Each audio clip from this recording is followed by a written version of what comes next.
Welcome to Fashion Deck's LA Textile and LAM College's Fashion and Sustainability Summit and Sustainable Fashion Forum. This is the 2020 series, and we thank you for joining us virtually today in what is, I know, going to be a really exciting panel conversation. And my name's Andrea Kennedy, and I'm with FashionDecks.com, and I want to thank everyone at LA Textile and LAM College for making today possible, as well as our sponsors, Eco-Life Yarns by Belda Lorenz, who have been producing recycled yarns for over 60 years made with renewable energy. So if you need yarn for your line, go to Eco-Life.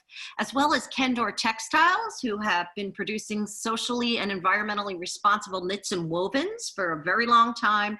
And Accessories Council, who is there to support and promote all types of hard and soft accessories brands. So thank you to our sponsor. I am so delighted and excited and thankful and grateful to all of our speakers today in what is going to be a lively conversation with influencers on brand management, equity, and sustainability in fashion.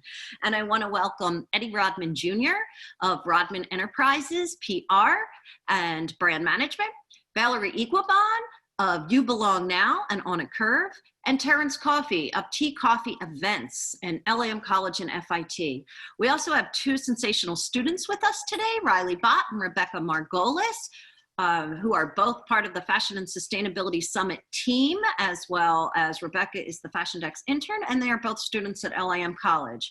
So with that, I'm going to stop sharing my screen, and Terance, please take it away. Thank you, Andrea. I just want to introduce myself. I'm Terance Coffee, and I run T.Coffee Events, and little bit background about myself. I've been producing events in New York City for about 12 to 13 years now, and my career started doing events for Macy's East, where I flew all over the East Coast from Maine to Puerto Rico, planning anything from fashion shows to celebrity appearances to product launches to working with the Macy's Thanksgiving Day Parade and winning an Emmy on the Macy's Thanksgiving Day Parade. And I've worked with the brands from DKNY to Tommy Hilfiger to Michael Kors. I can go, the list is very long. And so after I did some time at Macy's, I went over to the entertainment world to do events for MS Communications, where I planned events in radio. After that stint, I went to do events over in the advertising on the other side for the Uniworld Group, where I worked on the Burger King account and Target accounts at the Uniworld Group, and I've done events for the Coney Island Museum on the nonprofit side. And then that led me up to doing events on my own for myself for T.Coffee Events and producing anything from, I did a COVID wedding last Saturday over in New Jersey, and actually I got a phone call this morning to produce a wedding, another COVID wedding in December. So things are slow, but people are still doing events, which is really cool. And I also teach here at LIM College, where I teach fashion show production on how to produce fashion shows. And I am also the advisor for the fashion show club here at LIM. And we produce a big event, and we are still going to do an event next year. We are going to be doing a virtual show for the first time, and we're super excited about that. And our students it's going to give them that opportunity to touch something digitally. And I also teach fashion styling, introduction to the fashion business, and event planning and live activations here at LIM. And I also teach over at the Fashion Institute of Technology, where I teach digital fashion show production online 100%. So I teach students how to produce a fashion show through the digital platform. And I also teach mass communication and event marketing in those classes over at the Fashion Institute of Technology. So now what I want to do is I want to turn it over to and introduce Valerie Eguavoen and let her introduce herself. Valerie, it's all yours. Thank you, Terance. Hello, everyone. I'm Valerie Eguavoen. I'm a lawyer, social justice advocate, and a content creator. Thank you so much for having me. Currently, I serve as Director of External Relations for Repairs of the Breach, which is a nonprofit organization based in North Carolina, but that does work nationally, building a movement around poor and low-income people and the systemic issues that they experience. I do development and fundraising for that organization. In the fashion space, I am the creator of On a Curve, which is started as a plus-size fashion blog, but has evolved into online digital editorial space that celebrates Black culture and redefines beauty standards. I also am the founder of You Belong Now, which is a nonprofit organization that's advocating for change and changing culture in fashion, moving beyond a discussion around diversity and inclusion to actual systemic change when it comes to race and racism. So I'm really excited to be here and looking forward to the conversation. Thank you so much, Valerie. So now I want to turn it over to Eddie Rhodman and let him introduce himself. Thank you, Eddie. Well, thank you, Terance, and congratulations to you both. I am very much impressed with both your resumes. I look forward to working with you all. And yes, events are coming back, so don't worry, guys, and ladies, we will be able to pivot, be able to have fun, be safe, and get to 2021 safely. I am Eddie Rhodman Jr., Rhodman Enterprises. We do public relations, brand management, and consulting. We work for a lot of celebrities, athletes, high-level executives, fashion, TV, film, tech, food, and hospitality. Over the years of fashion, we have actually had our clients, be styled, dress, create fashion lines, create fashion events, do actual internships, and write for national magazines, and actually cover fashion shows behind the scenes and front row. And we lost an international fashion competition for a client's charity where it helped emerging designers get noticed. And then we flew that winner to Fashion Week to be, actually experience Fashion Week front row behind the scenes, meet the designers, and then throw them a nice, New York Fashion Week private party with all press, celebrities, athletes, and attendees. So we've done a couple of things. This is a small things over the years. The biggest thing I always try to do is, for us men, Terance, I try to help a lot of international fashion designers get over here to help get product placement and integration into the line. Last one I dealt with was Cristiano jeans with CR7. So there's a couple of little small things I've done in fashion over the years. And, I try to make sure I keep all my clients and friends and everyone fashionable as well, because fashion is life. It's a lifestyle. So thank you. So now let's chat a little bit about this industry that we're in. And I want to start it out with a question. We are in this COVID era. So COVID has been a game changer, for every industry out there, and including sustainability. So Eddie or Valerie or anyone else out there, what does the future of sustainability look like in the near future, in your opinion? And it's a two-part question too. So how can influencers and media contribute to these changes as well? Well, ladies first, of course. Sure. Yeah, that's an interesting question. And I think it's one that we also consider in our work on the nonprofit side. I think COVID and this pandemic has really shown us what's wrong with our societies. There are opportunities for our communities to grow, for us to expand, for us to change systems. But I think it's really exposed some of the infrastructures that aren't working for so many people. I think as it relates to fashion, sort of a two-parter, the issues I've considered is one, how does COVID affect us on the consumption side? And how do we now view our relationship to fashion and as consumers, as buyers, as people who for so long now have treated fashion as disposable. And then I think on the other hand, we're also thinking about how does COVID affect us as people in relation to fashion, the people who are making fashion, especially when you talk about fast fashion and sustainability and wanting to move to a space where we are caring as much for our clothes as for the people who are making them. So I think that on the manufacturing side, we're definitely seeing a slowdown, a good slowdown, but how does that affect the people who depend so heavily on their livelihood from fashion. And so those are just questions I've been considering.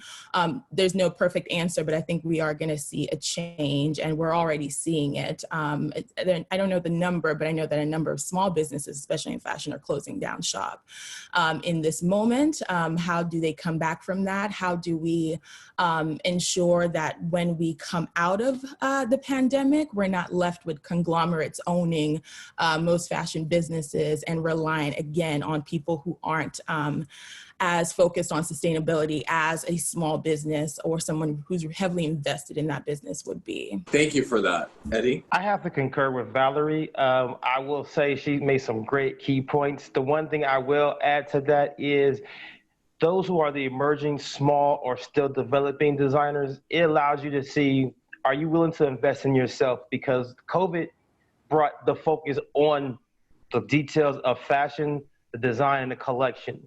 You know, we've gotten spoiled with all these experiences on site, off site, and now it's more on the product, the design, the experience of what is actually the design, the collection that the designer was describing. And whether you're big or small, even if you're watching a show virtually online, you're not worrying about who's in the crowd, what's going on. You're actually focusing back on the model. What is the product she's wearing? It? How is it sitting on her? How is it detailed? How is it all body inclusive? Who are you targeting? And it allows those who are actually invested into themselves to get seen and noticed more, because now all eyes are at home. You can't go out and go to 4 or 5 shows now. You can go to 4 or 5 shows, 10 shows at home, but it allows you now to allow more eyes and ears to see you. And I think that is a great benefit of COVID, because those who really invested into themselves have an opportunity to get their product show and allow that engagement to propel them to 2021. So all the big name fashion houses who didn't, it opened up that window for the small ones who invested, took the time to produce a great collection, to not also utilize social media, the virtual presentations, but also allow potential sales and customers to see the product. And of course, if one of us are wearing it right here during a Zoom or anything, the first thing we do is, who are you wearing? What is that?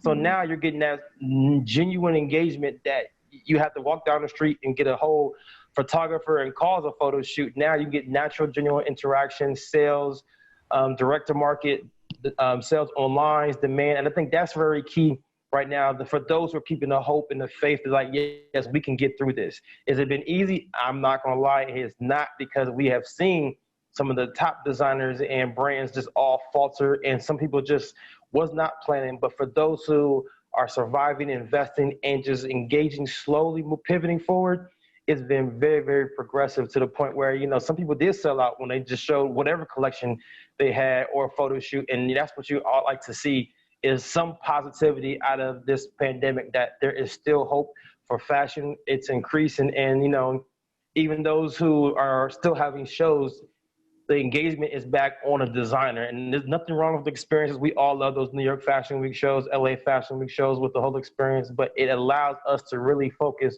on what fashion is, the design, the story behind it, the collection, the actual details about it. And it allows people to go quickly to buy and purchase. Instead of, you know, I took my picture, I was at the show, and move on. And now you had to do some background research, go online, see the story behind it, and see where it's being sold. Thank you, Eddie. So I'm going to move on to the next question. So consumers know the surface definition of sustainability. However, the definition of sustainability goes beyond recycling. So how could fashion brands and influencers properly educate their audiences on sustainability? Do you think it's what it is? Do you think that has changed since COVID? Do you think that will go back to where it was before? I'd love to hear your response to that. Well, it definitely has changed. I was just having this conversation with someone internationally about how sustainability is increased even more in fashion now, and investors are looking for brands and companies who are highly favorable in sustainability, not just for recycling for the government, but how to reutilize fashion to benefit the environment, our next generation. And, you know, this next generation, they're all about sustainability. It's no Are you thinking about it? Either you are or not. If you're not, you're against us. So we're about preserving the engagement for the future, for our next, children's children. And I think that is where fashion, who are taking this seriously, understand it's bigger than just what's taking place now. The next generation wants to know, we love fashion, but are you looking at the environment, sustainability, and empowering the next youth how to utilize sustainability, not just in fashion, but life, brands, and in your own lifestyle? And I think that is huge right now. So it is definitely where investors for fashion brands or companies are all looking forward to right now. And the ones who are taking advantage of it are seeing higher net returns. And when they come back for 2021, you'll see a big push for that. Yeah, I think this generation is definitely hyper aware of sustainability. It's one thing we look for in brands. But on the other hand, I think a chance to expand this conversation about sustainability, we have to take this chance to expand it because we are seeing big retailers and fast fashion brands co-opt the word sustainability. I think the term, I'm not an expert in the area, but the term greenwashing, I hear that a lot of folks who on the outside in their marketing look sustainable, but when you look at their practices, at their labor, at their manufacturing, they're actually harming the planet, not just on the materials that they're using, but also people, harming people, in Black and brown people all over the country who make these clothes at really low rates that profit these billion-dollar companies. And so I think we should seek out sustainable companies, but I think it's a chance to just expand that conversation and look at the deeper meaning of sustainability. Yeah, real quick, Terance, a good example to see of that is go to Throw New York City. That's a sustainable company doing great work of how they're using that and fashion merged together through bags, through face masks, and also through clothes. So there are great examples out there already before COVID that were doing great work. Yes, thank you for that. So we have a question coming in from a viewer. So thank you, Tita Loop, for this question. What advice would you give to an individual in the early stage of their career who is seeking to pivot into the fashion industry? And what opportunities could he or she engage in that also allows for engagement in sustainable fashion? Very good question. Eddie, I'm going to let you take that one. I feel like you may have more insight on that because I'm pivoting out the fashion industry. Valerie, no, we need you. Come back. We don't need you. Can't leave us yet. We need that on the curve. The new next girl is coming for you. The first thing is, a lot of people young coming up, you don't want to hear this, experience, internship, and it may have to be free. Okay. People do not want to give and learn, but you have to in fashion because one, you have to respect the industry, the knowledge, the team, and what actually takes place. Everyone just likes to be at the red carpet, walk at the show. You have to really understand the business side of it, the production, the creativity, the artistic value, and then what it takes to actually put a show together, a collection together, and then also how many times you change it overnight. You can go through a whole complete collection and then say, oh, well, you know what, this doesn't work. I woke up, God gave me a dream, and now I got a better collection. You have to see that process, and that process is very stressful. Anybody will tell you fashion is sexy, it's fun, but it is very high intense anxiety, stress. It's not as exciting as people think behind the scenes. So one, understand that it is a stressful but very rewarding business. Second, go to find a place where you can start creativity. It's not an artistic school. It is a boutique. Any place that is allowing you to learn to style, to dress, to tailor.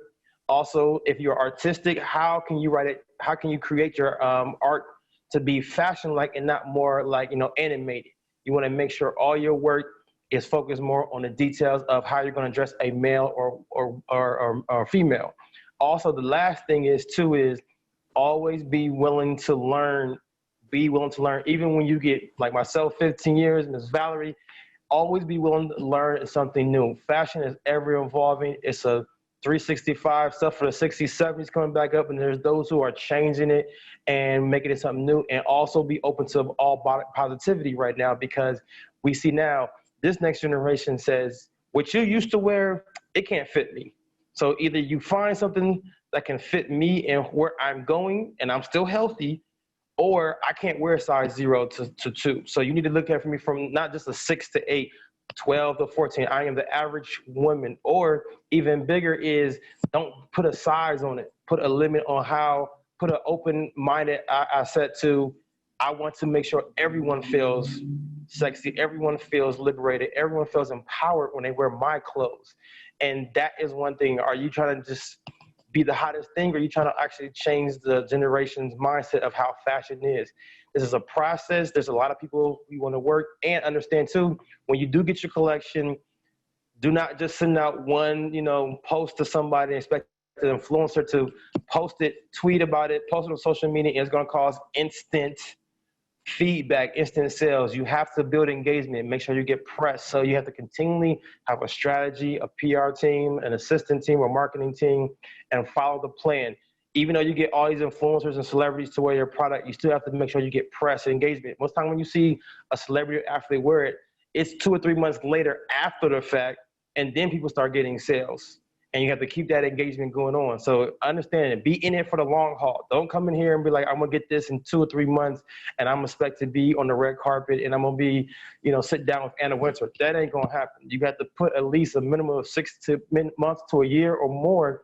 And know, even when you get those sales, it can take a process, but the benefit following the strategy and the goals is worth it. But it's going to be some work. It's going to be exciting, highs and lows. But keep those highs, keep you pushing forward, and always, always ask advice. Reach out and ask. Do not feel like, okay, I learned something and it's over.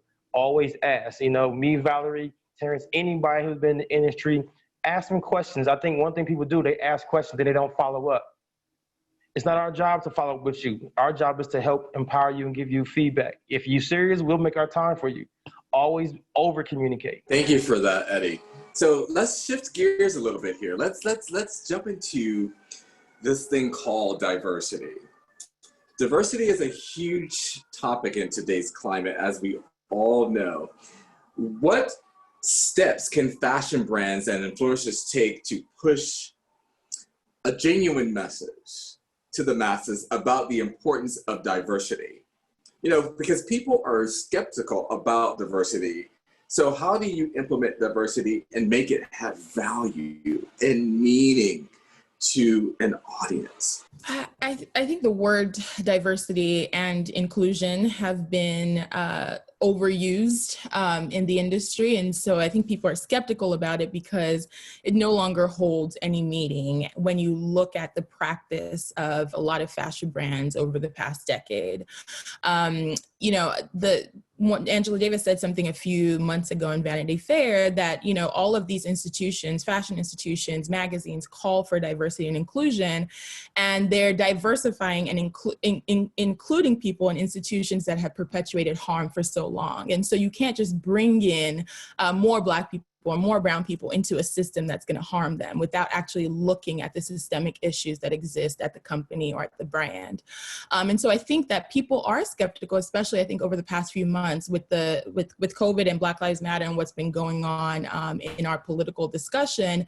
You saw a lot of Black squares go up. You saw a lot of people display solidarity. You saw a lot of people call themselves allies. I mean, people were quoting all kinds of books and recommending all kinds of books, fashion brands. But when you looked at their internal practices as brands, there were no Black people in the leadership, on their leadership teams at brands. You heard complaints from Black employees who worked there about microaggressions, about the lack of pay, about the discrepancy in the way they're treated, and just so many other issues. And so I think that it's one thing for a brand to say externally, we condemn all of these societal injustices about racism, or we look at our diverse marketing campaign. It's another thing to actually have that be your practice.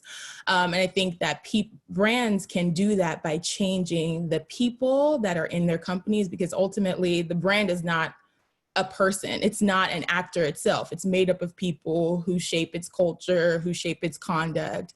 And so it starts with the people who are leading and people who are part of that industry. So I think for brands and influencers to really make a difference, we're going to have to take a step further than just diversity and inclusion. We're going to have to start talking about systemic change. All right, now Valerie, preach over there. Now that is so true. The biggest thing too is action. I think all these companies and the list keeps growing.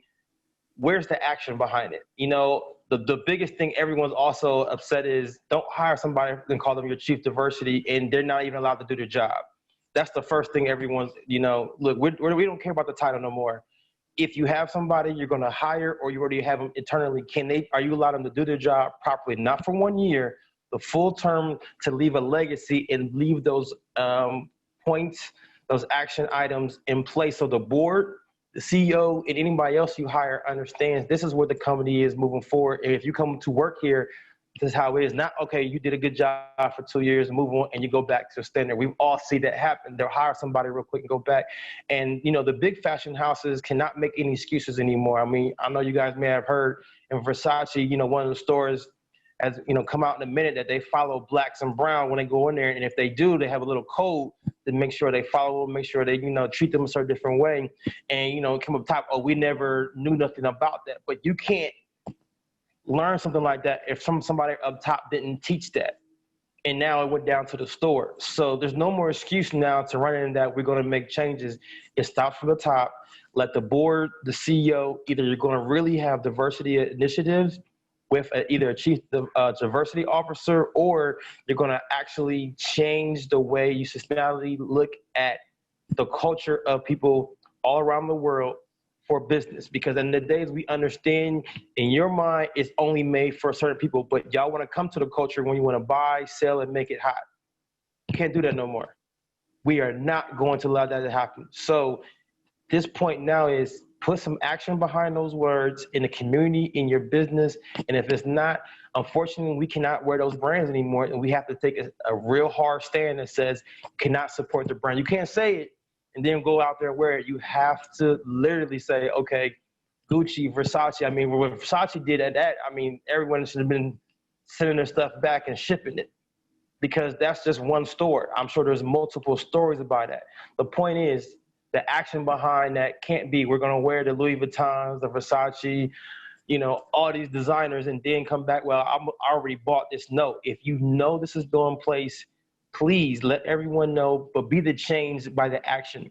Because all these companies and brands, they know what they're doing. Their thing is, let them get over it. We'll make a new hot collection and they'll come back and buy it again. No, you have to say, we're not going to buy it. We don't like it. Until you change, we're not going to support you. So sometimes you have to hurt the wallet. It's capitalistic at the end of the day. And that segue into the next question that I have. So thank you, Eddie, for that. How can brands properly educate themselves when it comes to social equity and diversity? How can they educate themselves? Yeah, I think, you know, again, it starts with educating the people and taking a really good hard look at the people at your company. I think before I answer that, one of the things that doesn't happen a lot of times when a brand messes up is there's no actual change in the people who cause that harm. And so they do diversity trainings, or they bring someone in, or they hire more people, but we're not making any changes to the people who are causing the harm. And I think that it's been repeated offenses now for brands. And at some point you have to fire people, you know, for lack of a better term, after complaints have come out so many times. But I think in educating, it starts with educating the people at your company, telling them that they have to understand issues of race and racism personally, and having them understand it personally and applying it to their brand, because how they treat people who are at the company or who work for the company is how they treat people in their everyday life. And so it's, what kind of person are you? Who are your friends? What do you read? What are the experiences that you have? What are your opinions on what's going on in the political landscape right now? I think it's really uncomfortable for people to have those conversations in the fashion space, but we get to just allow people to say that they are for diversity when there's actually no action behind their words, like Eddie was saying.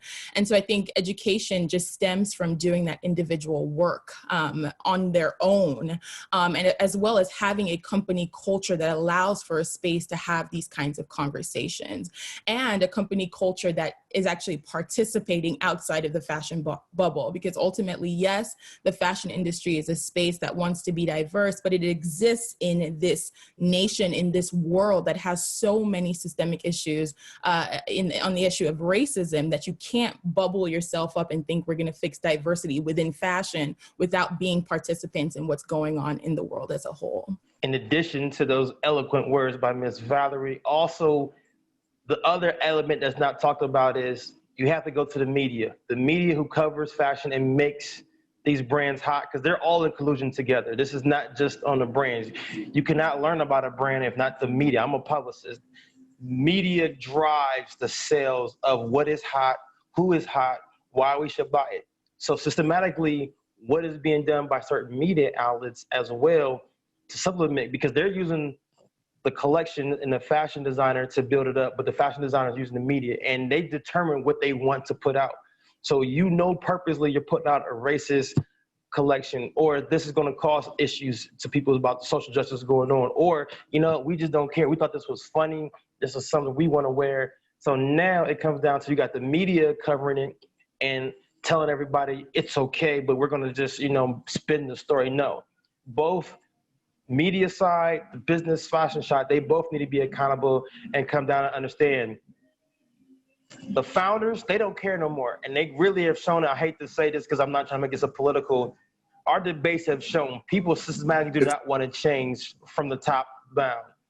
The mindset it is. So either we have to remove the designers and start fresh, or we need to find the next hot new designer and make them the new norm for what it is. Because we can't keep allowing people to say, oh, I'm going to change, but in their heart, they're not changing at all. So either you support them and know that you're supporting someone who does not care for you, does not support you, or find a new hot next thing, Pierre Moss, somebody that you say, look, they're looking at all of our lives, and create and make them the next new Versace, next new fashion house. So what are we going to do? Because, as I say, everything right now, people are showing their true colors. I think if I could just add one thing that Sure. notice is the fashion industry is a very white space, European and American.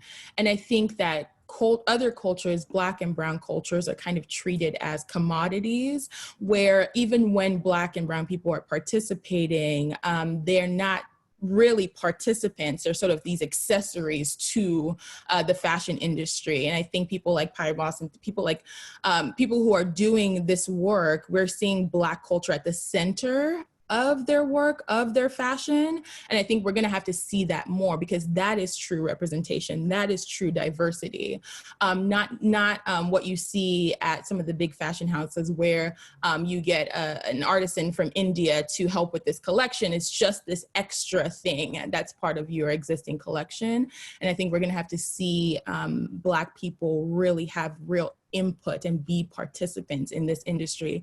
And I think the question is whether that can happen in a space that's so white, as plainly as I can put it. How do we really start to have those conversations and move that forward? Well, we gotta get back to originality. We all don't want to say it. A lot of fashion houses are copying from some of the top, Black and brown designers. I mean, let's be honest, a lot of people going to Africa and stealing all the designs, putting out in London, then bringing it to America, or even in America. I don't want to put the designers out who just did this, but, I just saw a new collection taken from one of the most, famous Black designers, and all they did was just change the color. I mean, they used his details to a T and just changed the color and said, this is our new collection. So we have to actually call out the designers, but also support the originality of who actually the design was and the creativity, because one thing we're seeing is it's also stealing and calling it their own, and the person who originally designed it, created it, made it, losing business, hurting it, and we're not supporting them because we know it was their original design. So we actually have to go back, follow and support creativity and originality first. I don't care if the hotter brand or the most well-known fashion house loves it, support the cause of who originated making it. And that will also change, because now we're going to say, no, I'm not wearing it because you copied and made it. I'm wearing it because this is originally what it is, and I want to support it. And now it won't officially just cancel a lot of things, but it will change a lot of things, because a lot of people are really, really copying people, and originality is losing its face so much. I mean, we see social media all the time, how bad it is getting. I concur, Eddie, 100%. Originality is key to all of this. So now what I want to do, and thank you both, Valerie and Eddie, for that feedback. It's fantastic. What I want to do now is turn it over to Riley and Rebecca and let them talk about some of the questions that from our audience that's out there listening. Riley and Rebecca, it's all yours. Thank you. Hi, everyone. My name is Riley. I'm a student at LAM College, and I wanted to read a question that we got in the chat box that I thought was really great. And Elizabeth asks, in your opinion, what brands are doing a good job at telling sustainability stories? And you could also kind of answer this in a way of, what are you seeing that's great, but what are some other things that you're not seeing that you wish you saw more and that brands should focus more on? Whoever wants to take it away. Well, Runa Ray is doing a great job. She is an Indian designer. That's my girl. She's killing the game right now. So if you don't know Runa Ray, she's over in this. She is taking sustainability and fashion to a whole other level. And what was the second question? Second part, I didn't hear that part. Something that maybe you're not seeing in that communication of what the brand's working on. It could be in terms of sustainability. It could be in terms of diversity and inclusion, like we were just talking about, but maybe something that you see that's missing from the brand storytelling point of view. Okay, on behalf of all the male collections, male clothes, okay, this is be honest. Every man can tell you, we love you ladies, y'all have enough. We need something. Can we at least get some accessories, a hat, a watch? Can we get a little bit of some sustainability ties? I'm just saying, look, I understand unisex is cool and sexy, but some things a male just wants for a male. So I would just love to see a little bit of something for the fellas, just a little bit. You know, all my fellas out there, please show a clap, a text or something in the chat room or online. Just look, we love our ladies. Y'all look great. Y'all always look sexy. Trust me, it makes us get out here and work harder. But we want to look good too. And we want to be tailored and not just like a big t-shirt. You know, we want to make sure it's nice, fitted, and look good so we can go out here, be confident, and do great things in the community and work and in business. So that's just me. I'm sorry. I did make that personal on that one. I concur, Eddie, so you're not alone. Thank you. Valerie, do you have anything to add? Yeah, I mean, I think one of my favorite sustainable brands is actually a head rep brand, Femme Jam by Paula Mate. She's based in Austin, Texas.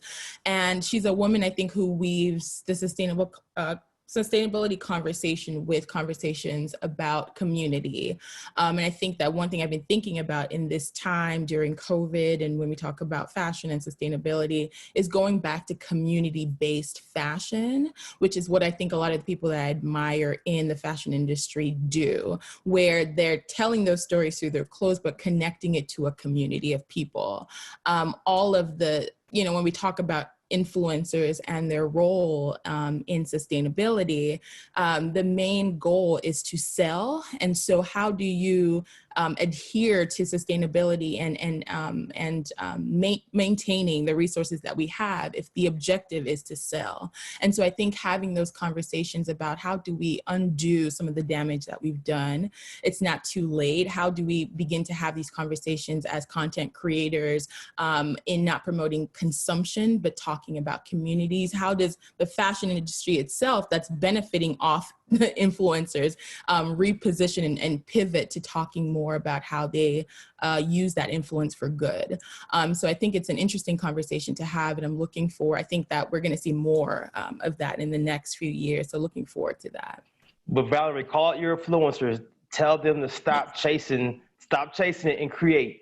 You know, stop trying to be a part of everything. If you're going to be a real influencer, be an influencer and be the change. Mm-hmm. So it may take a while. You may not get famous. You may not be on TikTok because, you know, everyone saw it, but be the change and say, look, I want to support this new sustainability brand, this equity brand, or this brand is just so off the chain, that's different that, you know what, I want to be different. I mean, let's just be honest. It doesn't have to be a celebrity. It just has to be focused back on the fashion and how dope the product is, quality, the fabric is. If we can get back to some of those details, I really, really feel that influencers, social media, everybody else will get involved. Now, the fashion houses may not love it, but it doesn't care. The community and the culture cares, and that's what drives. Yeah, no, I absolutely agree. I mean, it's one of the reasons I'm pivoting, because I think that, you know, we really have to, this whole conversation more broadly, not just this panel, calls into question the industry of influencing and the industry of advertising. And I think we're going to have to really think about what are we doing as influencers. And, you know, I feel like influencers are actually being used to promote the diversity and inclusion conversation by brands that are doing the worst damage on sustainability. And so it's all a convoluted system that we have to really unpack. And I absolutely agree. Some of the best ideas and stories are being told by people who may not have a $20,000 check to give you for an Instagram post, but is that the purpose for your work? I think going back to what's the purpose, what's the driving purpose behind whatever platform, website, Instagram you have? Are you creating, like you said, or are you just a billboard for anybody who has money to give you? And so those are questions that people really have to consider.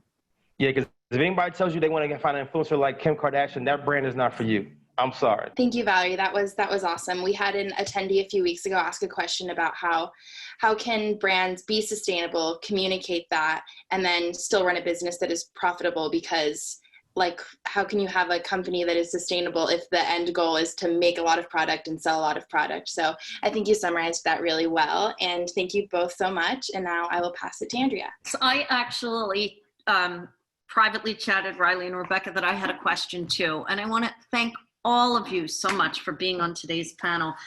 I love that you keep saying, be the change. It's almost your mantra, Eddie. And Valerie, you talked about, you know, how changing so that lines can be more equitable is to start with the top, right? You know, start with the top leaders at a corporation.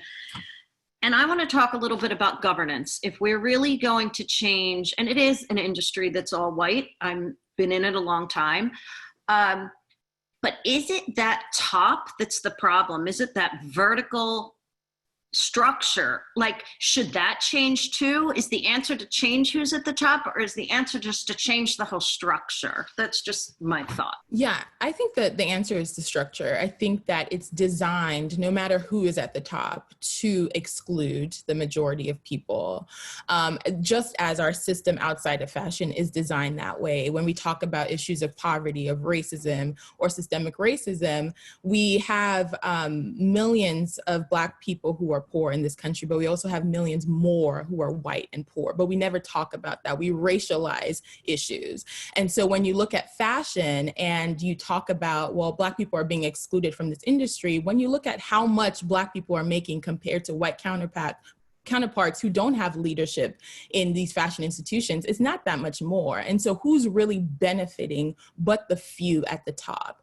And so this structure will never work, I think, for anybody in this industry as long as it exists this way. And so it's not going to be a top-down fix. I think the suggestion that we have to make changes in leadership positions is coming from people who have shown and proven that they have no intention of being a part of this systemic change.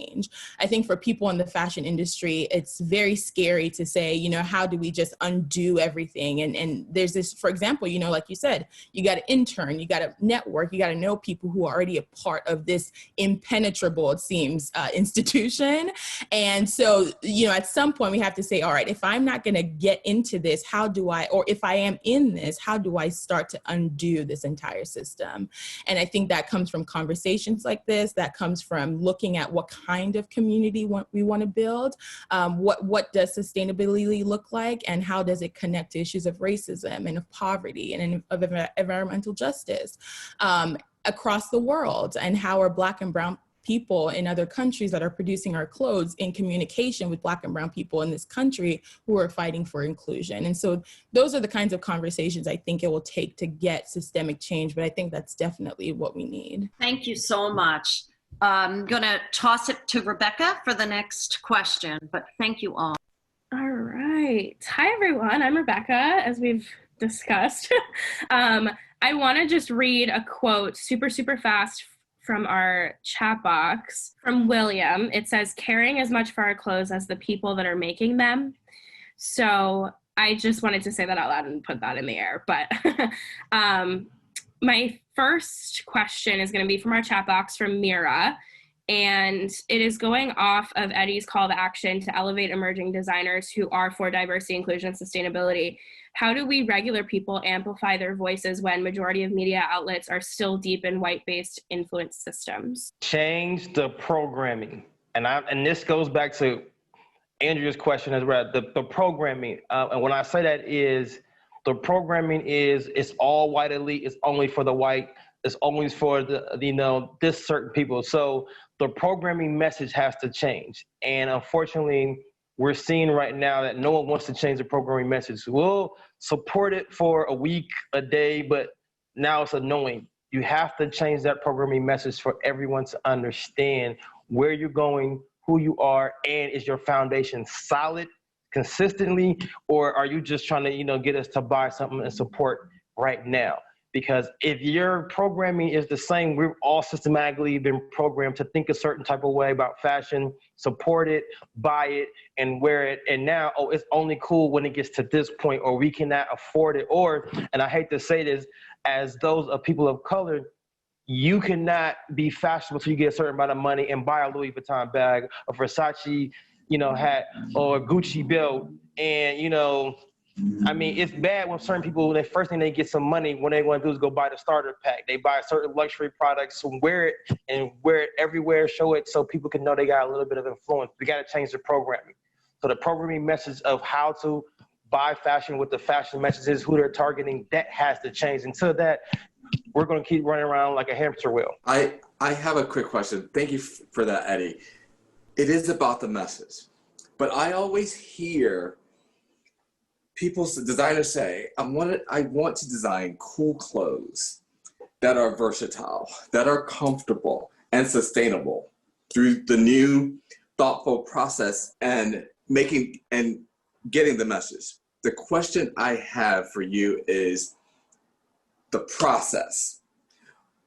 The process has to go with the message. So how do we get what the process is to collaborate with the message? I always find that sometimes is always missing. Ownership. Yeah. The hardest thing you've ever noticed is you can tell who owns their collection and who can tell who is collection is being run by a corporation, by an investor, or by a third party. Those who own their collection, they stand by their messaging, by the process. I hate to keep bringing them back. Kirby stood by himself for the longest. It hurt him, it helped him, but now, because consistently we've seen who he is now, creative director for now brands. His line has now come back from when he was talking about social justice. Oh, we're not selling that. Now everyone's going back to buy it. You have to stand by your message and own it. And that's the only thing is corporations are just like, any other thing. If they can own it and have their message sing into your fashion, they'll do it. And we see that over and over again. So now the biggest thing you want to tell this next generation, as much as possible, ownership. Own it so you can keep your message. Then if somebody wants to have a piece of it, if you're going to be an investor into my product, my brand, my collection, this is my message. Do you fall in line with that? Now, I understand we all have to make money and, you got to pray about that, which way side you want to get. But understand, once you take that check, they control your message and they control your story. They control your product. So ownership is key to keep that message that he just asked, because once you give up ownership of your collection, you give ownership of your message and your process. And as we all know right now, corporations, if they can change your message and your story through the money, they'll cut the check quickly. I think to add to the earlier point about the message and shifting the narrative, I think that we have to start to think about, like you said, Eddie, earlier, thinking about fashion in a different way. Who says it has to be this way? I think we are born and learn these structures and learn these ideals about how the world should work. And we have to start imagining new worlds, which I think Kirby and his team are doing and other folks are doing. We have to start thinking about how we want to participate in our community, even if that's in fashion, that's in beauty, whatever industry that is. And sometimes, you know, to the question earlier about someone who is entering the fashion industry, how to navigate it. Sometimes you don't want to enter a structure that you know is designed to keep you at a certain place. Yes, you need relationships. Yes, you should seek out relationships with people who want to see you grow. But how do you begin to reimagine an industry that you want to be in, especially when you talk about sustainability and anti-racism? And then I also think calling into question the industry itself and ownership and being successful as a designer or as someone in fashion, we're going to have to call into question capitalism. I think, like someone said, we're going to have to call into question this need to make billions and billions in profits. Nobody needs billions of dollars to be comfortable in life or to be successful in life. We're going to have to call into question this lack of purpose other than making money.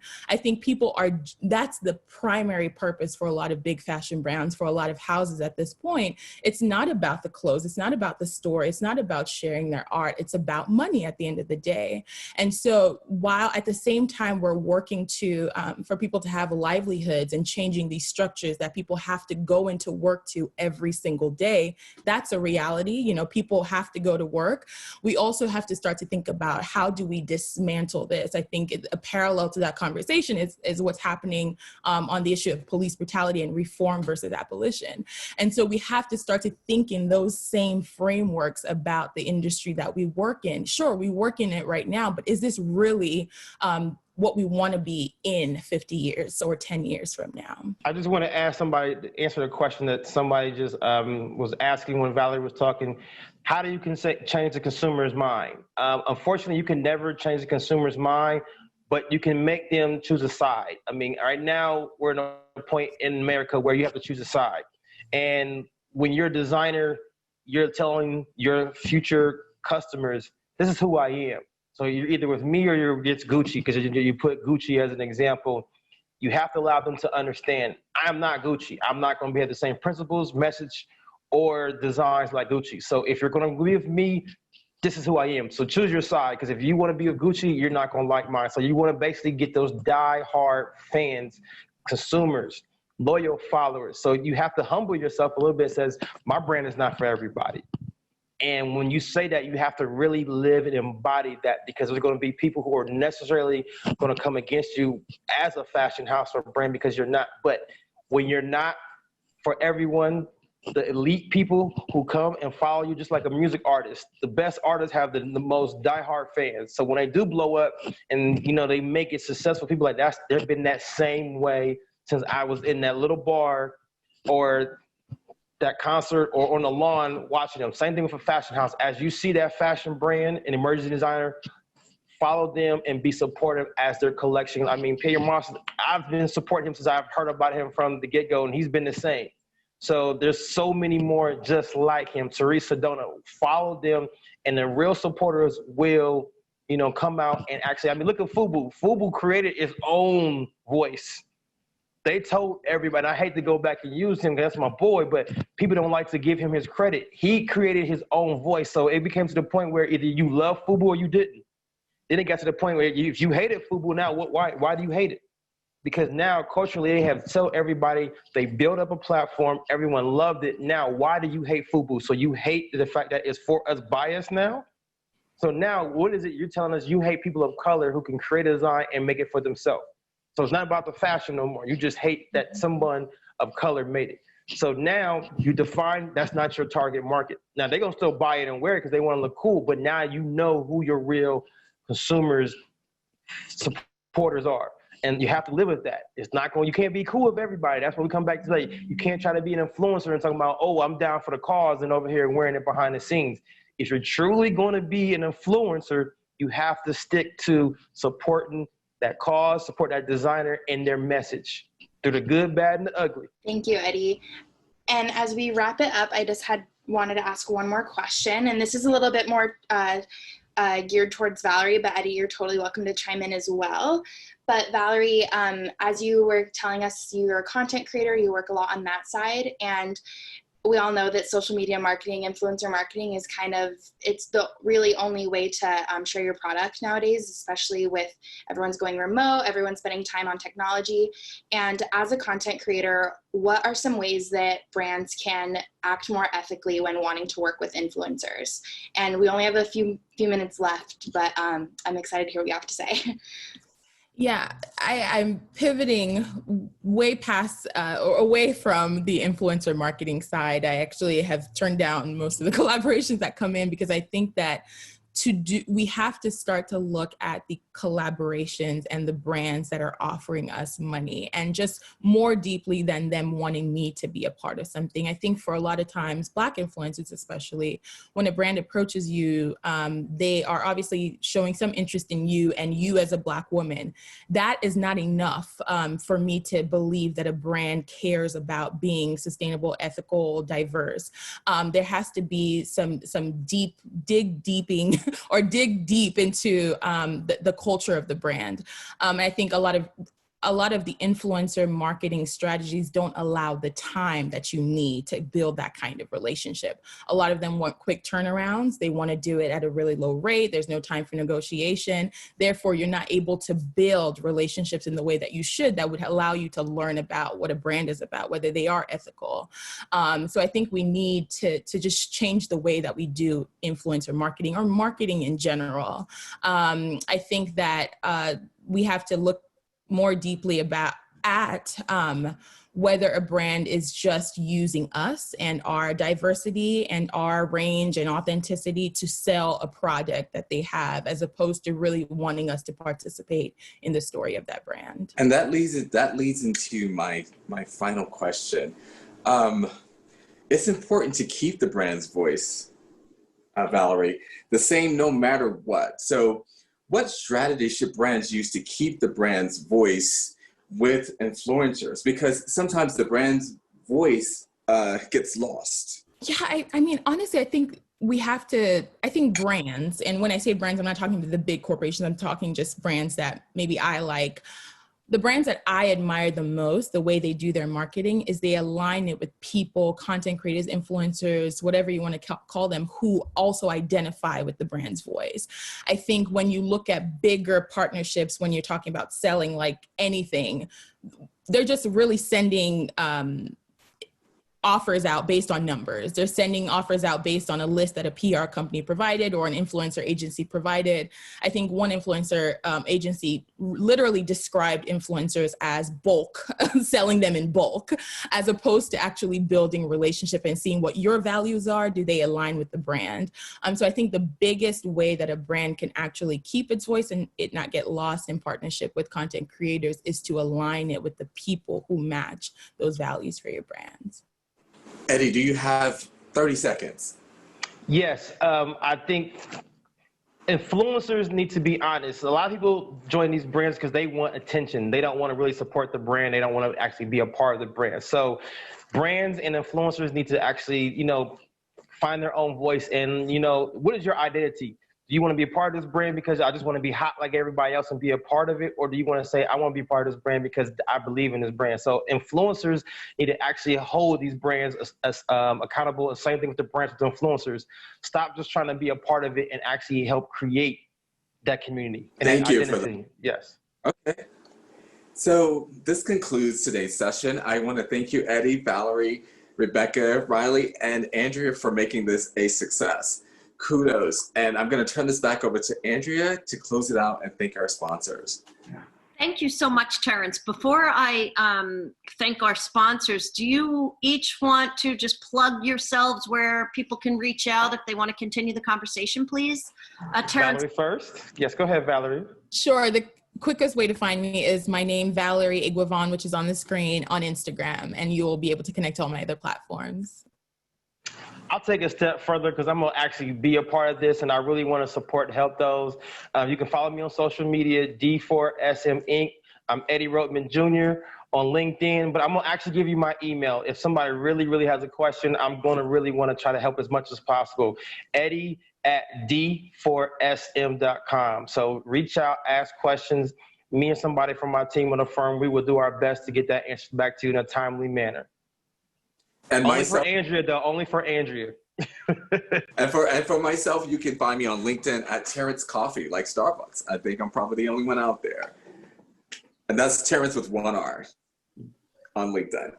And thank you so much. I think that those of us in the sustainability space who are working for climate action and fashion, which is where I work, we spend a lot of time, and I'm just being honest right now, working on ways to no longer cause harm, no longer pollute, no longer take advantage and manipulate the earth for our profits.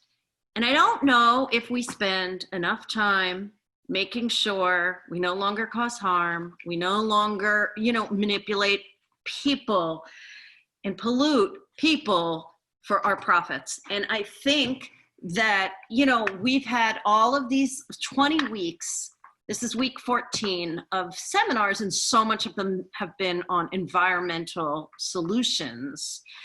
And I want to just say thank you all so much for this conversation and for, really making us think about social equity, racial equity, and racial justice and environmental justice and everything that you said. And right, we need to change. And so thank you all.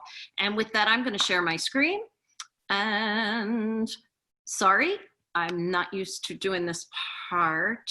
So thank you so much, Eddie Rhodman, Valerie Eguavoen, Terance Coffee, for joining us today. You're Thank welcome. you, Rebecca and Riley, for your assistance. And everybody, thank you for joining us at the Fashion and Sustainability Summit, sponsored by LAM College and the LA Textile Sustainable Fashion Forum. A truly giant thank you for the support from EcoLife Yarn, Kendor Textile, and the Accessories Council. Please check them all out.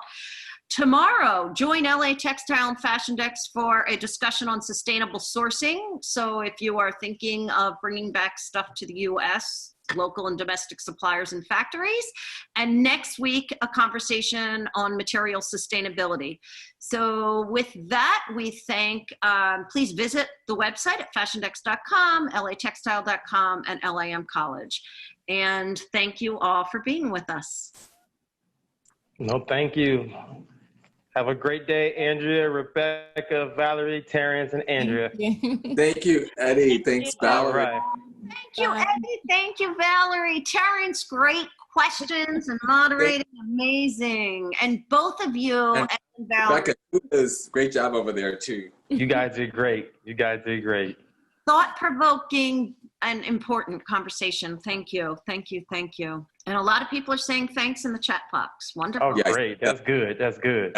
Yeah. Someone said this was the best one ever.